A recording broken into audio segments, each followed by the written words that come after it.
دوستانو جاج چینل سره ستاسو په خدمت کې زه سید شاه رضا شاه حاضر یم. یقینا چې ما تاسو ته وی چې په اماراتو کې او د سعودي عرب ترمنځ چې سره روان دي نو په دې باندې به تفصیلي خبره کوو. نو لږ په دې خبره باندې ځان پیول پکار دي چې په یمن کې چې کله دا لوبه شروع شوه نو په دې کې امارات او په دې کې سعودي عرب په یو پیج باندې وو، په دې کې بیا ایران په بل پیج باندې وو.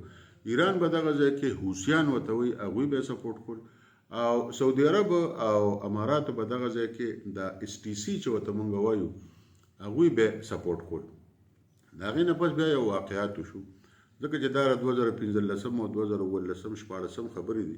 د هغې نه پس بیا شاه سلمان چې کوم دی سعودي عرب ولی عهد چې کوم دی هغه په سعودي عرب کې ډېر زیات اصلاحات وکړل. یو دوه غټ ښارونه هلته شروع کړل، هغه به تقریبا 2030 پورې به هغه مکمل شي، او هغه سعودي عرب بالکل بدلول غواړي د اصلاحاتو په ذریعه باندې.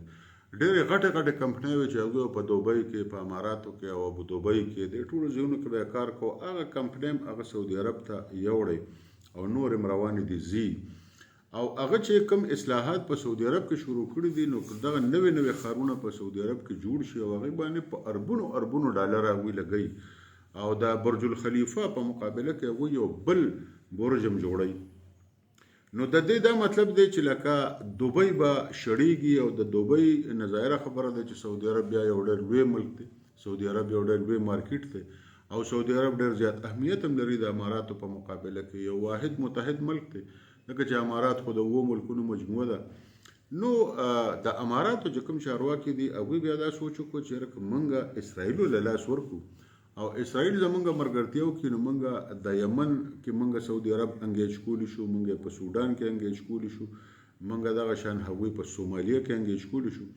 دا ډېر خطرناک سوچ و. دا سوچ تقریبا چې کم از کم د 2020 میلادي کال نه اماراتو شروع کړو، او د هغه وخت نه د خلکو په دې باندې شک را پیدا کېده چې دا اسرائیل چې دوی سره مرګرتیا کوي ولې ورسره کوي. کیدای شي اسرائیل دا غواړي چې دغه ځای کې په یمن کې اس ټي سی چې سعودي عرب سره هغوی خوا کې کومه علاقه نیولې ده، په هغې کې د سودرن عرب یا جنوبي یمن په نوم باندې یو نوی خود مختاره ملک جوړ کړي، او هغه اسرائیل په رسمیت وپېژني، او بیا اسرائیل د سعودي عرب پولې ته راورسي.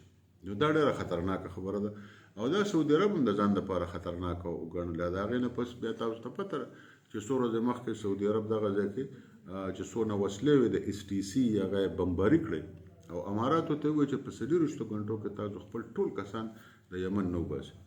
هغوی تقریبا چې خپل کسان ویستل شروع کړي دي، خو مسله لا ځکه په ځای پاتې ده چې اس ټي سی چې کومه ده، چې کومه ملیشه ده او امارات یې سپورټ کوي او اسرائیل یې سپورټ کوي، هغوی تر اوسه پورې لا ځان نه بې وسلې کوي، او هغوی وایي چې موږ به دغه ځای کې خپل دغه کوم جدوجهد چې هغه یادوي دا به جاري ساتو.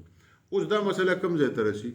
ځکه چې امارات هغوی سره نه د وسلې یوازې د وسلې مرسته نه کوله، بلکې د پیسو مرسته به یې ورسره کوله. اوس امارات په یا په مکمله توګه دغه ځای نه وځي، بیا به اسرائیل هم د دغه ځای نه لاس لي. خو که فرض کو اسرائیل اوس داسې یو لوبه جوړوي چې یاره دې ځای نه د اماراتو نه ځي او په پټه د اس ټي سی سره ملګرتیا جاري وساتي، نو ظاهره خبره ده چې دا خبره به بیا د سعودي عرب او د اماراتو ترمنځ ډېره لویه لانجه په دې کې جوړېږي.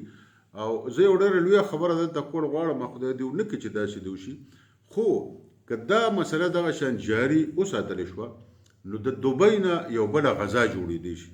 دا ظاهره خبره ده چې غټه خبره ده، خو چې حالات کوم اړخ ته روان دي نو دوبۍ نه بیا غذا جوړېدی شي، ځکه چې سعودي عرب به هېڅکله ونه غواړي چې اسرائیل د هغوی پولو ته راورسي.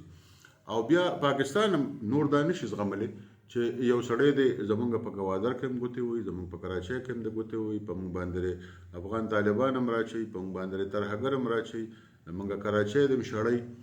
ډېر صبر پاکستان هم وکړو. ما شل ځله دا خبره کړې ده چې دا د جنرال باجوه پاکستان نه دی، دا د فیلډ مارشل سید عاصم منیر پاکستان دی. او پاکستان اوس د خپل ځان تپوس کولی شي. د 2015 میلادي کال د مۍ د میاشتې نه پس چې کوم پاکستان په نړیواله توګه باندې خپل یو پوزیشن غوره کړی دی، د هغې په رڼا کې اوس پاکستان د خپلو مفاداتو تپوس کوي. او د 2026 میلادي کال د جنورۍ د لومړۍ نیټې نه دا تاسو زه مه ومنئ چې تاسو بالکل یو مختلف پاکستان وینئ.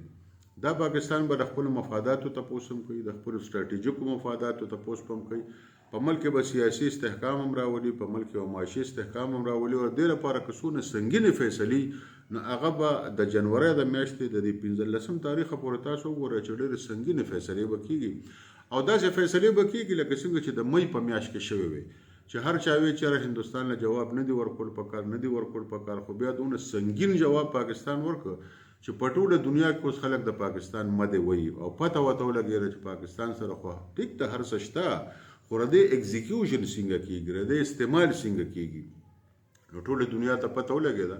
اوس د دغه نوي پوزیشن نه پاکستان فایده مغشتل غواړي، او تاسو به وګورئ چې پر روان میاشت کې یا 2 میاشتو کې به تاسو دا وګورئ چې دغه پوزیشن نه د پاکستان موجوده قیادت څنګه فایده اخلي.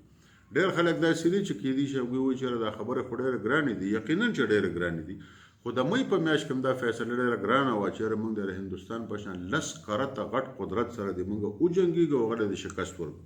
دا هم ډېره ګرانه خبره وه، خو هغه وشوه. بعضې نیم خبرې توکل غواړي، او زما چې خپلې ذرایع دي هغه دا وایي چې تاسو به وګورئ چې د جنوري په میاشت کې به دونه سنګینې فیصلې پاکستان کوي او هغه به د پاکستان په حق کې ډېر بهتر هم ثابتېږي. نو دا یو مختصر را روان یو جاج دی د 2026 میلادي کال چې نن شروع شوی دی او نن لومړۍ نیټه ده د جنوري. انشاءالله تعالی چې په دې هکله به نور هم د تاسو سره تفصیلي خبرې کوم.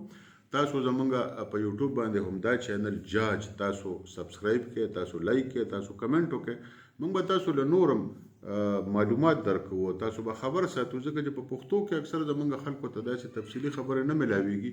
د دې لپاره خلک یا انګریزي یا اردو ګوري او په هغې باندې پوره پیږم نه، نو دا یو کوشش دی چې موږ ستاسو لپاره کوو. ستاسو ډېره مننه، خوشحاله اوسئ.